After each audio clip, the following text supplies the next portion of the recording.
Hello everyone, it's Mike here. Welcome to this brand new episode of High Heels of Bitcoin series. My guest today is someone very special from Italy, Mir Liponi. So, without any further ado, let's get started.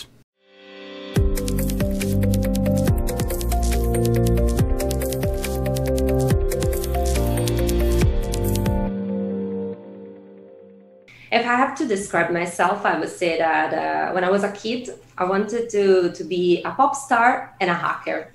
And I'm very happy because in some way, my life brought me to both because my background is in music. I sang for and taught music lessons, specifically voice lesson.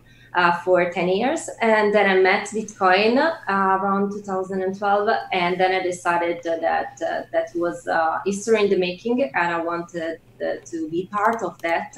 So I started studying technology and some coding and everything that's behind Bitcoin at that point. And it was something I really wanted to do at the university. But many told me you're not supposed to do something like computer science at the time because you're a woman and women don't do something like that. Come on. And you have other skills, you have other talents, you don't want to waste them.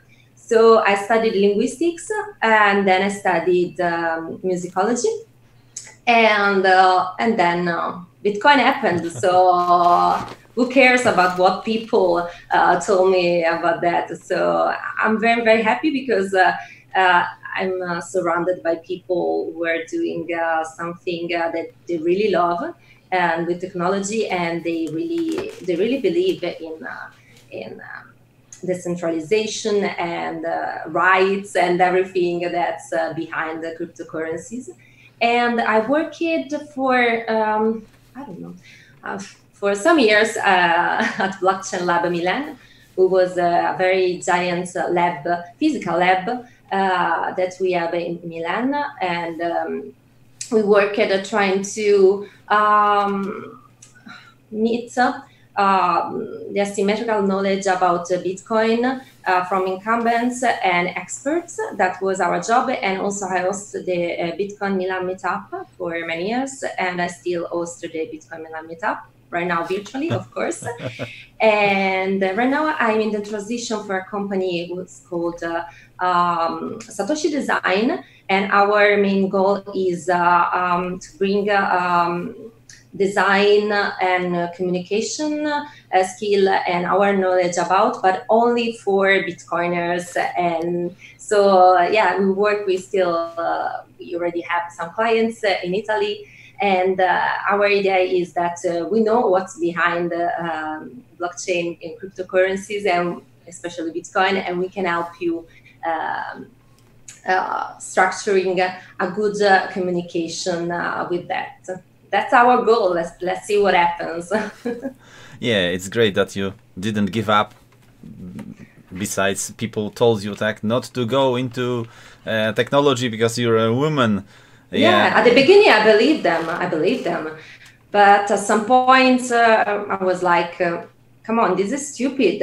What's my problem in that? Yeah. I don't see any problem in studying technology. I love it. So yeah, of course. You want something, do something. Yeah. Don't let the world stop you. So, so basically, it was 2012, right? Yeah, around 2012. Yeah, my first meeting with Bitcoin. Yeah. So was it like some friend told you about Bitcoin? Maybe. Actually, Giacomo, my husband, told me about that, and I specifically remember the moment we were in our bedroom, and he told me about this Bitcoin, and I was like, wow, I love it completely, and you should do something like that as your daily job. So quit your job and do Bitcoin because it's perfect for you. But at the time I was doing my PhD, so I almost forgot about Bitcoin. And 2-3 years later, I was in New York and I participated to Consensus conference. And then once again, I was, oh my God, this is history in the making. I want to be part of it. I cannot ignore it anymore. Please, let me find a job. I will help. I will help it in any way. it's what I want from my life. So yeah, it was the second meeting with Bitcoin that really changed my life. Yeah, okay, but we have one more thing, because we have it's Friday when we record this video, so it's Bitcoin Pizza Day. So do you? Yeah. So as you can see, there are pizzas. Yes, it's incredible. Wow. Yeah, 10 years ago, something amazing happened. I don't know. We should ask the person who bought two pizzas for 10,000 bitcoins. At the time, they are really worth it. I really hope the pizzas were good. Italian pizzas. I think for the price. Yeah, I think that Italy is known, besides of course Rome and other things, from food like pizza, pastas, and we have the best one. I cannot fake. It's the best pizza. Well, US pizza is good sometimes, not bad at all. But Italian pizza is another level. Sorry. Yeah, I think the pizza originated in Italy. So, yeah, it's Italian. Yeah. So it's like your national food. So do you eat pizza every day? Actually, I have to say my eating style is keto. But so I don't eat pizza all the time, but only once a week. But it's very usual for Italians to have pizza 1 a week or even often. And pasta is every day for Italians. So you have pasta every meal, which is crazy. But wow. Yes. we are living in a carb heaven. We have carbs all the time. And so my strategy is right now being keto. But yes, because I want to maintain my weight. But otherwise, this is very carbs heaven. Yeah, I was going to ask. Let me tell you one funny thing. In Poland, when we eat pizza, besides it has tomato sauce, we also add ketchup. I don't know why. We like it this way, and people go crazy about it because. Oh no, no.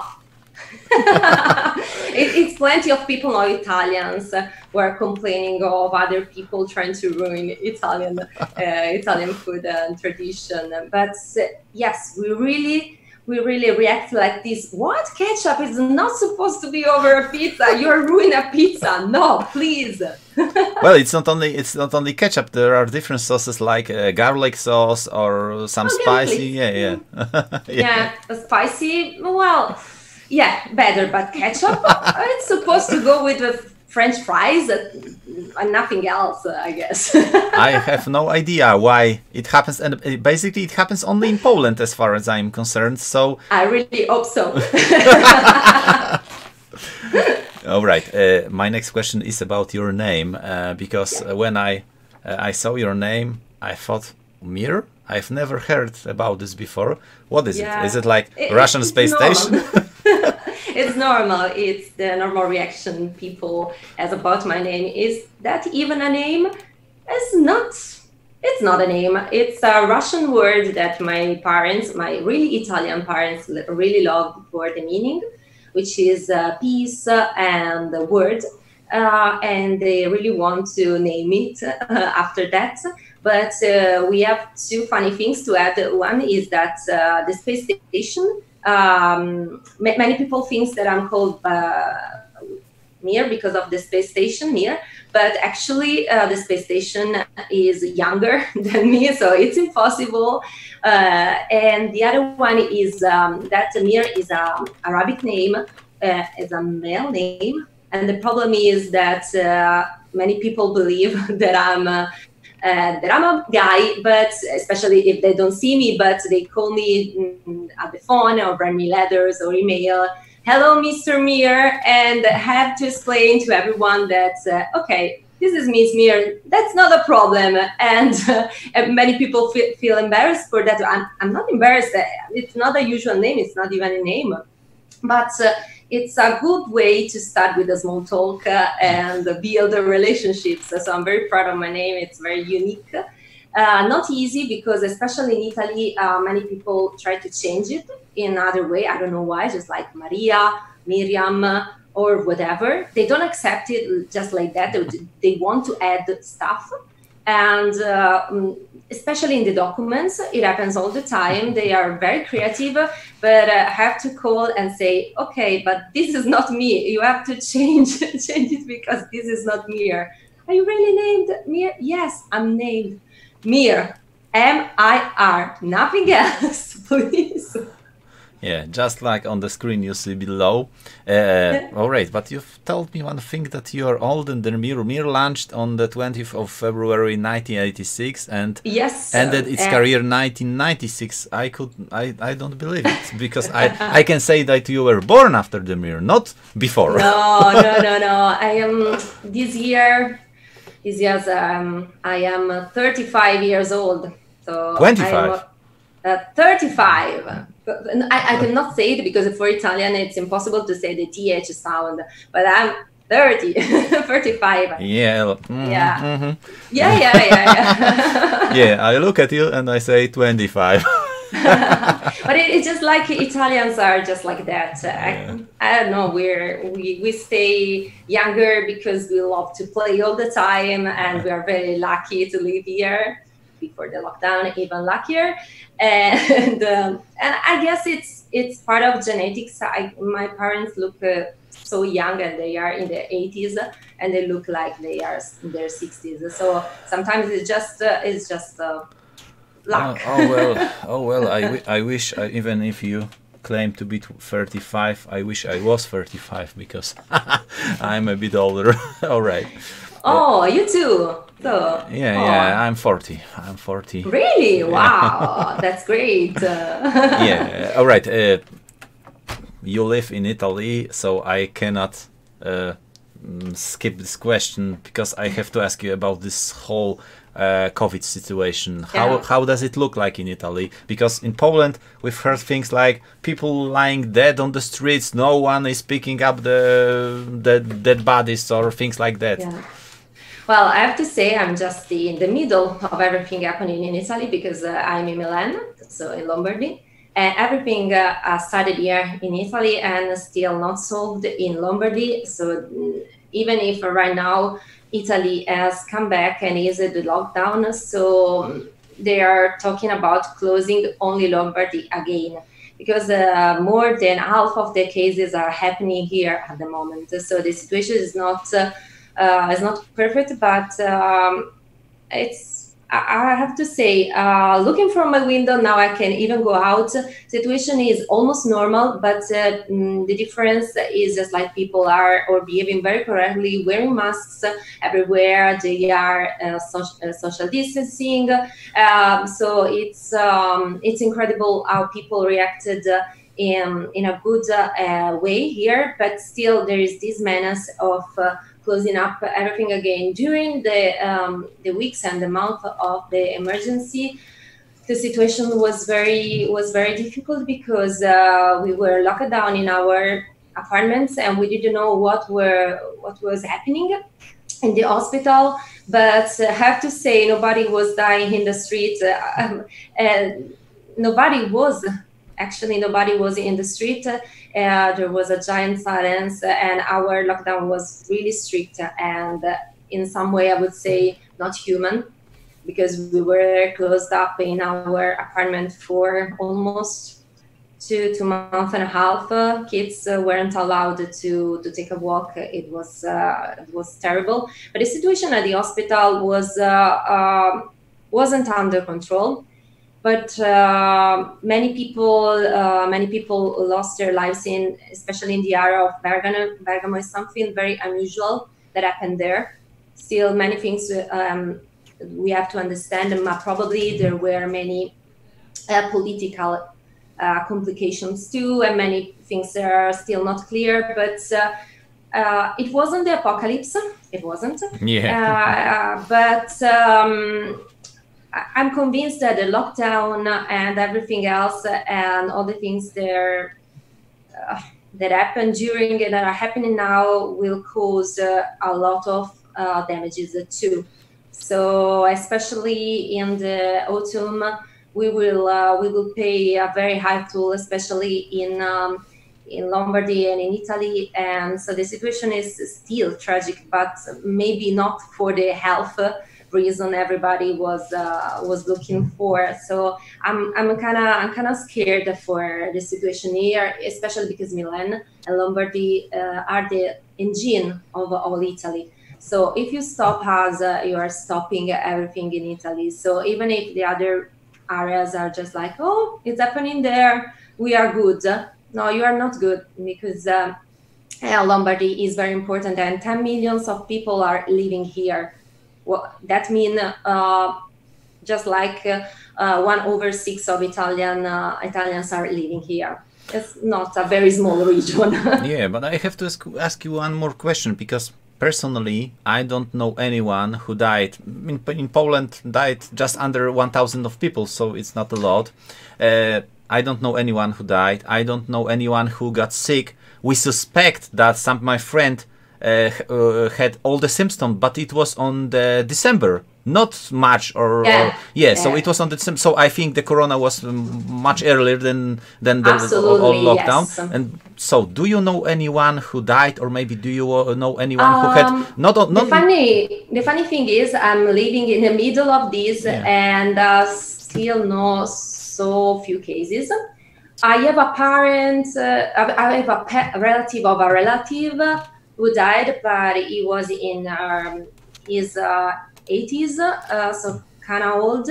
And I know some people who tested positive, but I'm personally convinced that this was around way before than February, and many studies are confirming right now that at least in Lombardy it was here in January, at the beginning of January. They are testing the blood of donor people, and they are finding many people who are positive, and they had the coronavirus in the past. So, and it's just not speculation at this point. It was here. We don't know why at some point it caused what it caused, but I guess many people were scared, so many just rushed to the hospitals and took it there. Many didn't rush to the hospital, so died at home for other cases. The point is the tests are not made. So many cases in Italy are just people were classified of COVID-like symptoms, and they died with coronavirus, or maybe the hypothesis of coronavirus, but maybe they don't have it, or maybe that wasn't the reason of the people who are dying. So it's still very, very complicated, because I think the politician and many people at the hospitals really screwed up, so now are trying to cover what they have done wrong, so they are complicated everything. And for example, something that people don't know about Lombardy, which is very serious, is just like they put positive people in the nursing homes. So in the beginning of March, which means that the virus spread around the nursing home, and many people died because of that. They were the very old people, but that's not the way. You are putting positive people inside nursing home. Are you crazy? And that's what happened in Lombardy. And this is one of the reasons why it spread so much here. There are other reasons, but yes, it caused a giant mess, because of the human action, I have to say. So many people are positives here. The numbers are what they are, but still I know so few people who were positive. Nobody in my closest friends, and nobody in my family, except for that relative of a relative. And so maybe I'm just lucky, maybe it's just by chance, but that's the perception that most of the people don't know anybody. Okay, I could understand that in Poland, because we have let me check the stats quickly, 10,000 people, no, 20,000 people sick, under the 1,000 people died. So in Poland, 38 million people, so my friends could be lucky. But then again, in Italy, where there were very high numbers, and now you tell me that, so it makes people question, is it really that dangerous? Because for older people with many different sicknesses or things like that, even the flu is dangerous, because Absolutely. now imagine that someone comes to you and tells you, all right, stay at home because there is a flu, you may die, and you look, no, it's just the flu, and Absolutely. then it's a coronavirus. Oh my god, am I going to die? Yeah, so all right. Yeah, from what I understood, and it's kind of confirmed at this point, it's a very bad flu that really loves to target old people, especially with comorbidities, and it spreads kind of easily, and it's new. So of course we have a reaction from our immune system that is not normal because it's new. So some people are just stronger and more prepared for that. Other people are not prepared for that. And for example, it attacks the ACE receptor. And I was reading yesterday that one of the reasons probably kids are not so affected is because they don't have the ACE receptor developed in their lungs usually. So, for example, that's one of the reasons why it attacks more older people than the kids. And one crazy thing is that in Italy, everything is closed, especially the schools are going maybe to open again in September. But many studies confirm that kids are not so affected, and many times they are not even the carriers. So what's the point in that? So it's crazy. The situation, I guess it's crazy. And the more days are passing and the more we understand. And I have to say that that's important for this situation or for every other situation. I was convinced that thinking in a different way, thinking in a adversarial way, in a critical way was important. But this point is survival. You have to think by yourself because the news are not giving you the reality and they are manipulating you. Politicians are doing a crazy job and trying to cover up for the action. I don't want to say they are all evil. It's too easy to say that. But if you think critical, you can judge by yourself and not for what they want you to judge the situation. And also go to first principle. Always go at the basic, study everything if you can. I have read so many medical books during this time because I want to understand more. I don't want to rely on experts. You have to rely on experts at some level. I cannot be a surgeon, for example, of course. I'm not that crazy. But I want to understand more even about surgery so I can ask the question so you can be reliable. And I think the most important things I have learned about this period of time is just this. Always go at the basics. Always learn by yourself. Always judge by yourself. It's even better if you're wrong, but if you're wrong because you just didn't understand. It's better that if you are wrong because somebody else manipulated you, or so it's you are growing, you are learning. It's the best in this situation. Without all the resources we had with the internet, with friends all over the world, with all the studies, and with the primary sources, because I have many friends who work at the hospital, I have to say I could have lived in a terrible situation. I know many people there are still stuck at home. They are worried, terrorized, and they are going to experience many mental issues in the next month because they are listening to the news. They are not critical enough to understand the situation, and that's so sad and very, very dangerous and scary. So always learn by yourself. Yeah.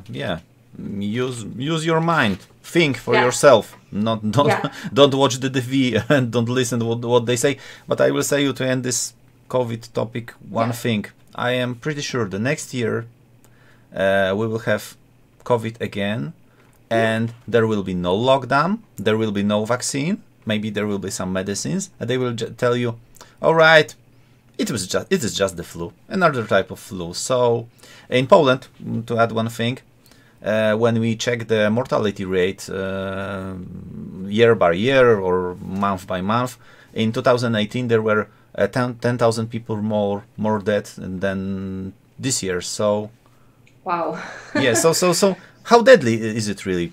But okay, let's Yeah. leave let's leave this corona. No. Well, it's very interesting because it really intersects so many topics. It is Yeah. intersect not only health, but also our perception of the news, our perception of the statistics. Because I mean, we are in. They are always telling that the data are showing this, but you have to interpret the data. And if you are reframing the data in another way, you can say whatever you want. We are in this situation. Or you are only looking at the data without other data around. It looks like, oh my God, all the people dead this year. But if you look at the data with the president, the previous data of the other years, you're just like, oh my God, nothing happened in reality. It's just normal.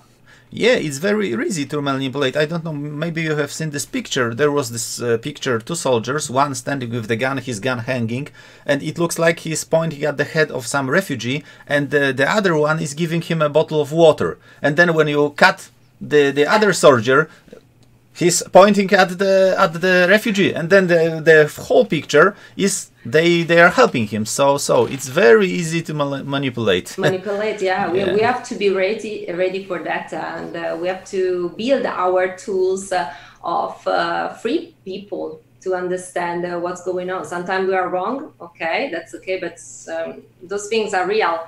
They're not something that we are. Oh yeah, you are a conspiracy theorist. No. Framing is something that is quite normal.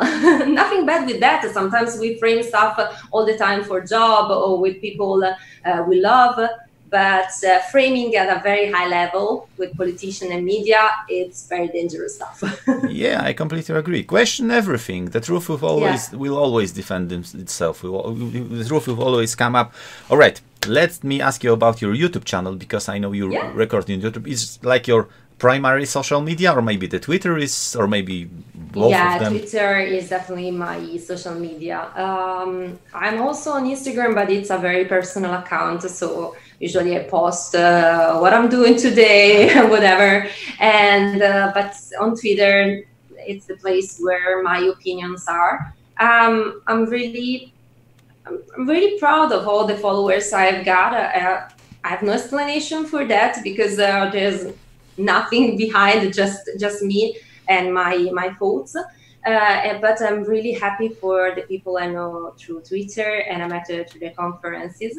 And coming back to the channel, the idea was just since for my job, I met the best experts in the field, in the Bitcoin field. I really wanted to ask them some questions, and I decided to film those questions to them. So it was just something I want to share with the community, because I was really curious, and I wanted to do something quite short in 10 minutes, because today I'm talking a lot, and sometimes when I love something, I talk a lot.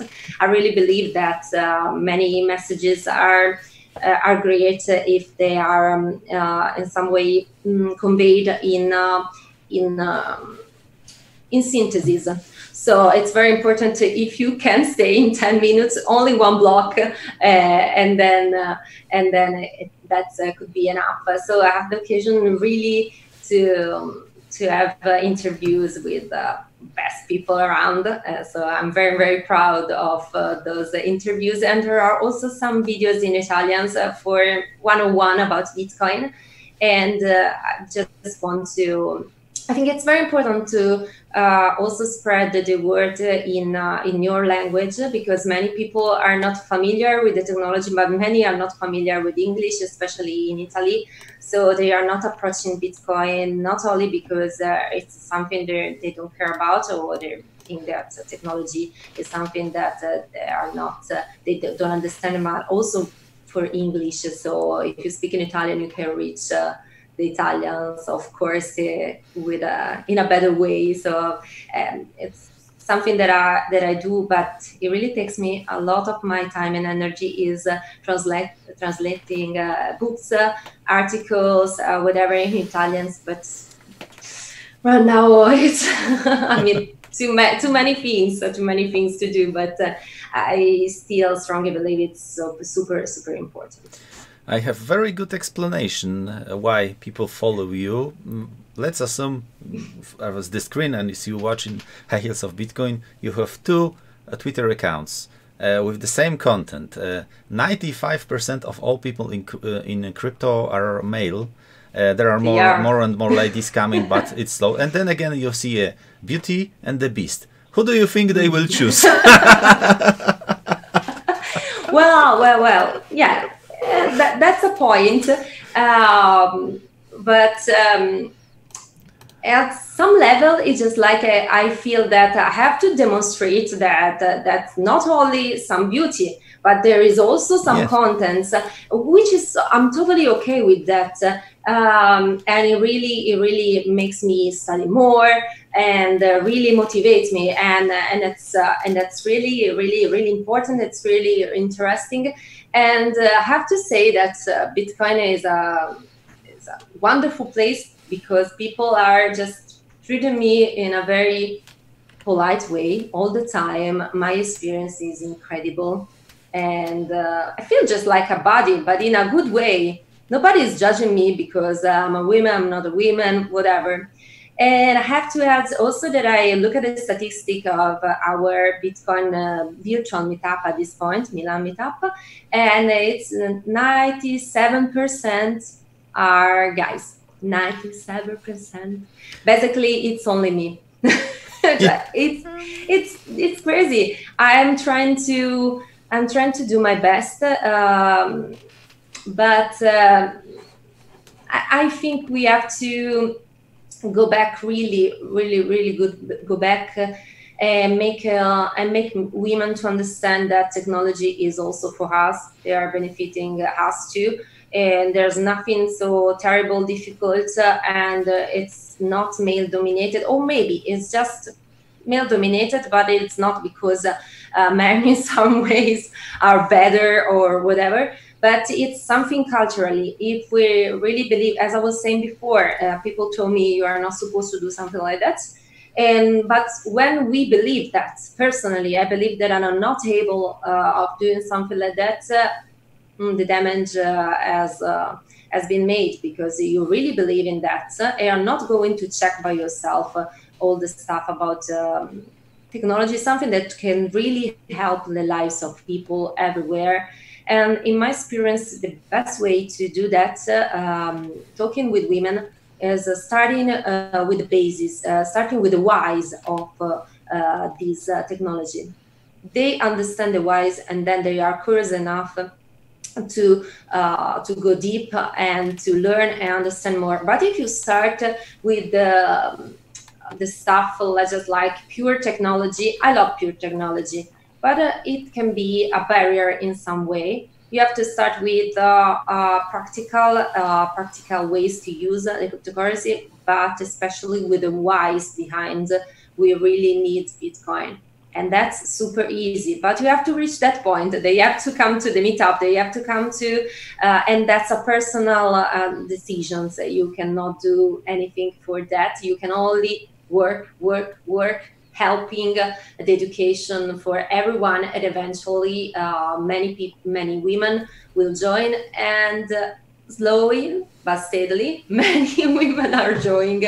So I'm very happy. In this year, situation changed a lot. So yeah, I'm positive about the future. Yeah, let me tell you two things. The one thing is that's why I have started this High Heels of Bitcoin series, because to show that the women are there. They should not feel less. They are as good as anyone. They are their experts. For example, not only beautiful body, but also beautiful mind. So yeah, there were a lot of great ladies on this show. And I want to show the whole crypto world that your gender doesn't matter. you can be expert even if you're a woman. Maybe this, don't get me wrong. I respect all women. Yeah, so yeah, the one thing. And the other thing is in Poland, we have the meetups, now they are online, called Blockchain Girls. And to be honest, there was one in Warsaw last year. I was there and there was like 3 men, one myself included, and 100 women. Wow. Yeah, so it was it was really great. So yeah, there were 2 ladies started the show, and they started because women are shy, and I can tell you that most of them, not all of them, are shy. I talked to some lady, and she told me, I asked her about Bitcoin, how long is she? All right, I am 4 years in this blockchain technology, but I don't think I know enough. And I say, what? You know, like, you know more than like 95% of all men in this space. So don't feel shy. You are as good as anyone. Yeah, absolutely. And also, especially considering that Bitcoin is permissionless, is a very, very inclusive technology. I cannot imagine a technology so inclusive. It's crazy that we are so limited, but I guess many women feel the imposter syndrome even more than men. So they feel they are not enough, they are hiding something, they are not, they don't know enough to talk about it. But we want to hear more ladies' voices, but not because they are ladies, but because they are good voices to hear. That they have something to tell, something to say, and sometimes those are great stuff that can really improve and help all the community. And I repeat, not because they are women, but because they are shy and silent voices at this point. Yeah. Amen to that.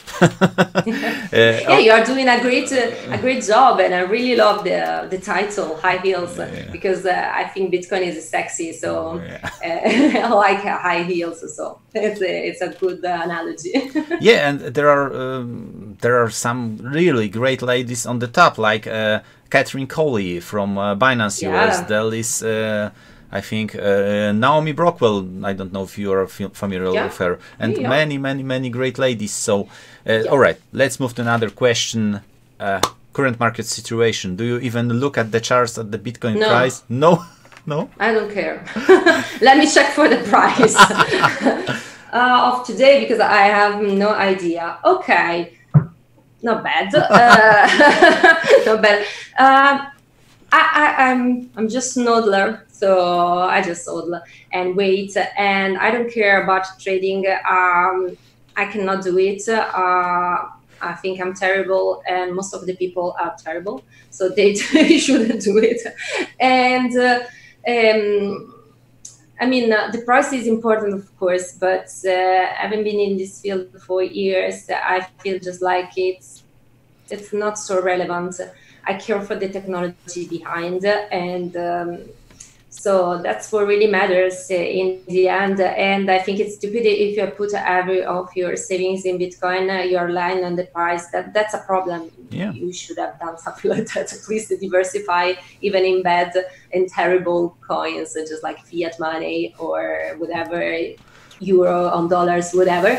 Diversify, because that could be extremely dangerous for yourself. So for me, the price is just like nice to have. Yeah, I think the answer of the most people to that is, all right, you have joined Bitcoin in 2012. I wish I could. No, well, the point is not so. As you can see, we are living in Lombardy and not in a very beautiful country with the sea, because we have made many mistakes and many errors. We are not early adopter, unfortunately, and we were scared at the beginning. We were very poor because we married very young, so we didn't have the money. We have been empty goxed, so we have lost many bitcoins in empty gox. This is why we tell all the time to people, don't keep your bitcoins or cryptos in exchanges. And we are not telling that because somebody else told us to say that, but because we lost a ton of Bitcoin there. And so we experimented a lot. And so we really and strongly believe in the technology, but we still have to work. So we are in the condition to still, I really wish to stay at home all the time with my kids and have this luck. But maybe if the price goes up and it would be a nice to have, I will stay at home with my daughter all the time. At this point, we have to work, unfortunately. Just like me, I have to Yeah, work. yeah. The point is that maybe people think that since we started and meet Bitcoin so early, we are in some way rich. This is why I'm trying to protect my daughter's privacy. But the point is that the reason is just we made a lot of mistakes, and this is the reason why I'm telling people don't trade, don't do anything too dangerous, or maybe just with a very small amount, because it's easier than you think to lose your money and your cryptos or whatever. So it's super easy. I personally think that's leaving your work and doing nothing only because you have a lot of money is the easiest way to insanity. So I will always work. I love my job. Yeah, absolutely. But probably the difference is you're going to do something you really love and really believe all the time. And probably I will do some more volunteering, for example, even if all the things we would do for the meetup and the translation is free work, is in some ways volunteering at the moment. But I would do something even more, have more freedom to move, have more freedom to. Yeah, I would do many things the same, but probably in a different country. Come on. All right. So is it like Bitcoin only, or you have like favorite altcoins? Well, I'm a Bitcoin maximalist. I would say that like that. But I'm a cute Bitcoin maximalist. I'm not so strong as Giacomo, my husband. I have strong opinions. I have strong ideas, but only because Bitcoin demonstrated that, not because I decided that I would have been a Bitcoin maximalist. But of course, I'm looking to other projects and are always the same, the typical coins that a Bitcoin maximalist would love, which are Monero and Litecoin. But I'm open to the idea that maybe at some point there will be a better Bitcoin, not the better Bitcoin they are talking about now. That's not so interesting, but I'm not linked to the Bitcoin. I love Bitcoin, but to the point that I don't want to see if something even better will come in the future. That coin have to demonstrate a lot. It won't be easy because Bitcoin, it has a network effect, an historical situation. That will make things very hard for that coin, but I'm open for that. Yeah, and Bitcoin, especially mining, became so huge industry that miners don't want to evolve Bitcoin. The blocks are small, the transfers are slow, especially now when the mempool. It's just like by design. It's a coin designed by greed in some way. So of course we have to expect greed behind that, and that's one of the reasons why Bitcoin is working so well, because people really want those Bitcoins and want to keep the situation more and keep the incentive even better for them. So I think it's just by design, it's working as meant. All right, let's now talk about crypto conferences, because you've mentioned the local meetup in Milan, right? So you run this show? Yes, the Bitcoin meetup. In the past, it was only me, but for now there is also Federico Tenga, who's doing the majority of the work, especially now with the virtual meetup. But because since I have the baby, of course, doing everything became more difficult. But we are still hosting that, and I love Bitcoin conferences. Oh my God, I love them so much. I'm so sad that I'm not going to travel for, I don't know, for a long, because it was my favorite time of the year, with meeting all the Bitcoiners around, learning from the speeches, having fun with the Bitcoiners, because those are my people. Those are my favorite people on Earth. They are so smart. I'm learning so much. They are super funny. A lot of my best friends are now Bitcoiners, which is crazy. They are living scattered all around the world. But during the conference, we can meet each other. So I'm really, really hope that maybe during the autumn, maybe during the winter, we can meet each other again, because going to miss the conferences. So is it like only in Italy or maybe in other No, countries? all around the world. Yes, the last one, and I went was the Unconfiscatable by Tom Base. It was in Las Vegas, and it was an incredible conference. Wow.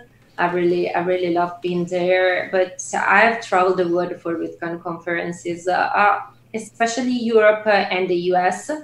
And so yes, we traveled so much. We were ready to go to Consensus this year in New York. We booked 5 tickets for me, Giacomo, the baby, and the grandparents. But then the pandemic started.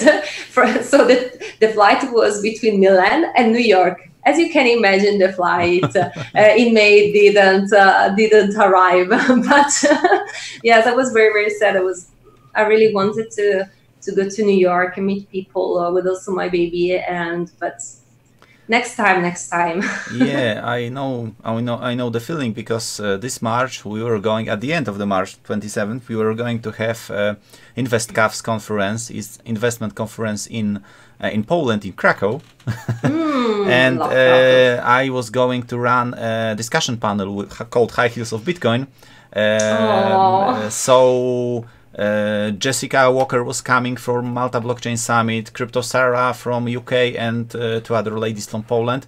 And unfortunately, it got cancelled. So I think it will be this year on the November. No, November. Next year on the March. So if you ever want to visit Poland, then feel invited. Absolutely. If somebody at some point will give me permission to leave Lombardy, because at this point, they're talking about opening all the Italy in June, all the borders, so we can travel again as Italians, but except for Lombardy. So let's hope I can move outside here, because I feel like trapped here forever. I don't know what to think at this point, but something I always took for granted, my right to travel, to move. At this point is not so granted anymore. It's something I have to learn. But once I can travel again, I will travel all the time, as I'm used to do, because I love to visit other places. Especially Europe is super easy. It's just like I live in Milan, so to come to Krakow is just 2-3 hours by plane. It's an amazing city, so it's great. I tend to do these things because it's the best way to travel and to meet friends and to learn stuff. So I can't wait once again. All right, so let's hope. Well, but it will be next year, next March. So I think it will. Okay. So it will Let's be. hope there's not a second wave of coronavirus and they will trap us again. Only Lombardy once again, all over the world. Yeah. All right. So now let's talk about crypto Twitter, because I think that Twitter is the best social platform for crypto people. It goes crazy from time to time, like all those different. Worse. Yeah. There was this bikini case and other things like that. So what do you think about crypto Twitter? I love it, but sometimes I spend too much time on it.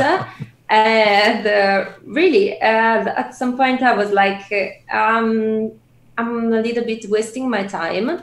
And so I have to not to spend too much time over that. But at the beginning, I felt just like I needed to be there, because there were no many people on talking about Bitcoin. There were no many women, but for now there is plenty of great people, so I can do other stuff. I mean, I sound like Satoshi at this point. I moved on other stuff, but I feel like I just want to be there because I love to. I have something hilarious or something meaningful to say. Or I just want to be updated about what's going on, what's happening.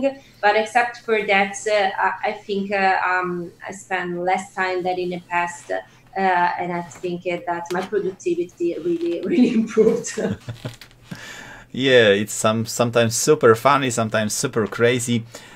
But now it's full of passionate people. Yeah. That's what I really love. And very, very smart people. It's not easy to find so many smart people all together debating. Even if you don't agree, you are learning something from those people. Even if you are on the opposite side, you are still learning something. And even if you have to argument the opposite view, you are doing a great exercise of argumentation, and you have to really I don't know how to say it, but your beliefs are challenged all the time, which is a good thing.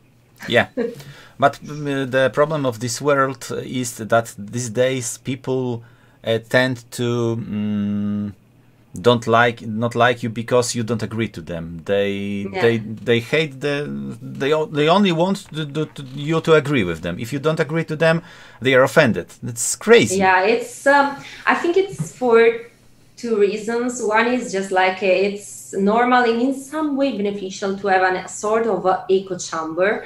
So you are talking only with the people that are agreeing with you, which is beneficial and dangerous at the same time. And many people have many followers, many people that are talking with them, so they are trying to block and mute people, being sometimes kind of rude. I'm a very strong opinionated person, but I try not to be rude, like never. It's very important to always try to understand the position, not only the position as the idea behind that tweet, but also the position of the person. Maybe they are still learning, maybe they frame everything in a wrong way, maybe you don't know what is going on the other people. The only people I don't like is people that are just like insulting for free. So during this coronavirus crisis, for the first time, I started blocking some people, but they were being very mean and rude to me without any reasons, and because they were scared, whatever. But after 2-3 insults, because they weren't believing me, telling people, "Oh my God, this lockdown is terrible," because that was the reason, and they were telling me that I was spreading terror during the time. And I was trying to do it exact opposite all the time, just like reassuring people we are okay and everything is okay and we are learning this stuff. So I blocked like 4 or 5 people, but except for that, I think being honest and polite is always the best strategy, even if you don't agree with the person, because we are all still learning all the time. Yeah, kill them with kindness. And if that's my policy. That's my policy. Yeah, and if they are jerks, then you can't do anything about it. Just block them and. Or sometimes I have fun because you can disarm a person being very kind or being very sarcastic and funny. Those are my strategies. Sometimes we just and I really love when.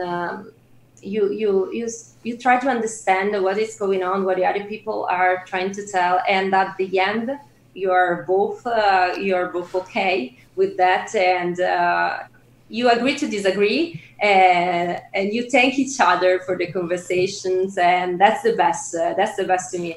And I say that because my husband Giacomo is the completely opposite.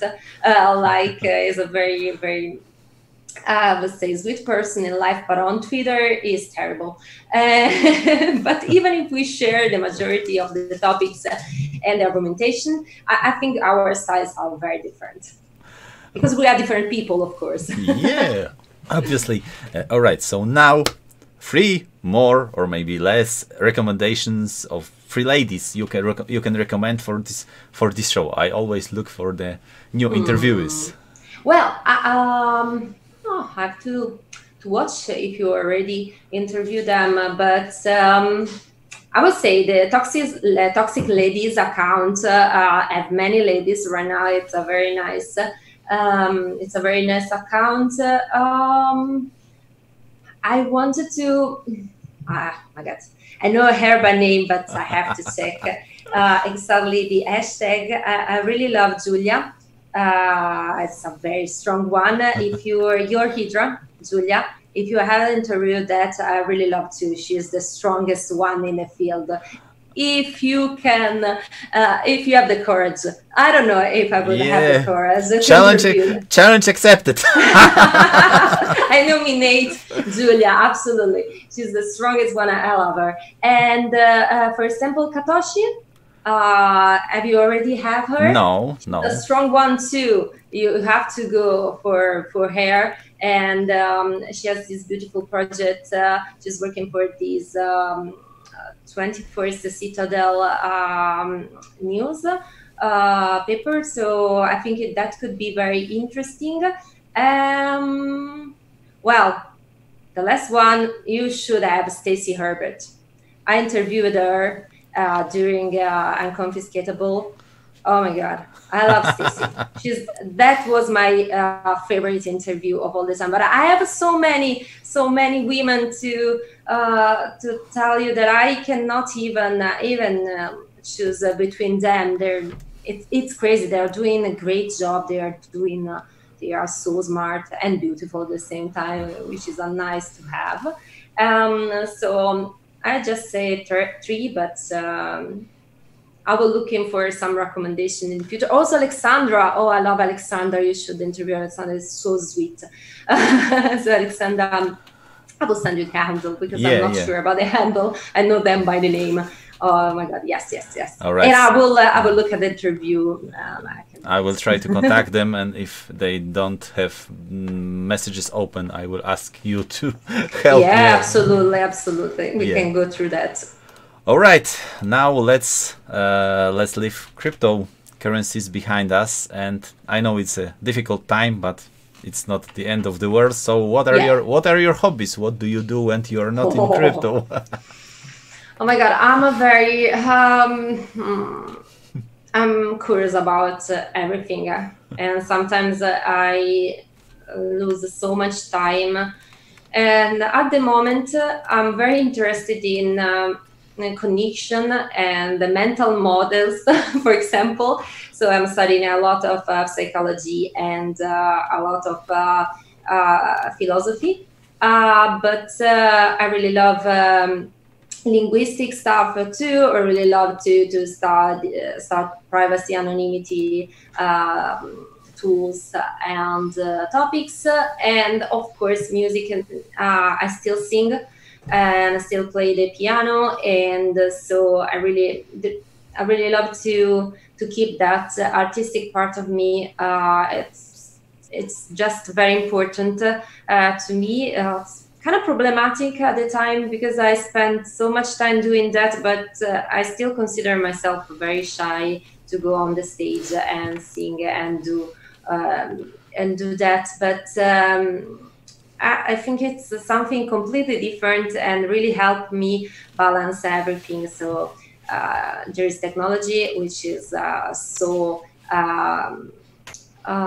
pure, so Boolean, just like white or black or white. And then there is the artistic part where everything is okay, everything is even better for the creativity. It is the word of analogies or metaphor. It's the word, they balance each other. They make me happy only if I have both. If I go full technology, at some point I'm just like, oh my God, I want to see some colors. I really need something like that. Hey, if I go too artistic, I'm just like, oh my God, this is doesn't make any sense anymore. Let me go for something more strict, more precise, more straightforward, and I'll come back to technology. And also, I'm a mom, so of course I play a lot with my kids. So I spend a lot of time with Baby BTC. She has an account, of course. You cannot see the face. We are trying to protect her privacy, but the Bitcoin baby is just to me a baby, a symbol, and but of course there is a real baby behind, and now she's 2 years old. She's a lot of fun because she's starting to talk, starting to reason. So like one kid or more? One. For now, one. 2 years old, right? Yes. So she's celebrating during the lockdown, poor baby. So only with me, Giacomo, and a cake.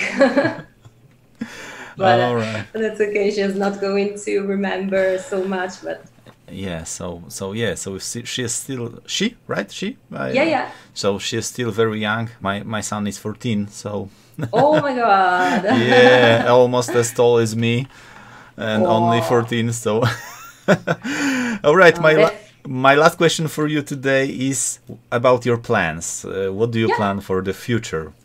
I have to say that this pandemic really made me reconsider everything. I think it's the same for most of the people. So I wanted to travel, I wanted to do stuff, but right now I think I'm going to stay local a little bit more. So I just want to work with the projects I'm working in, Satoshi Design, the Bitcoin Milan meetup. And we are writing a book with Giacomo, a Bitcoin book.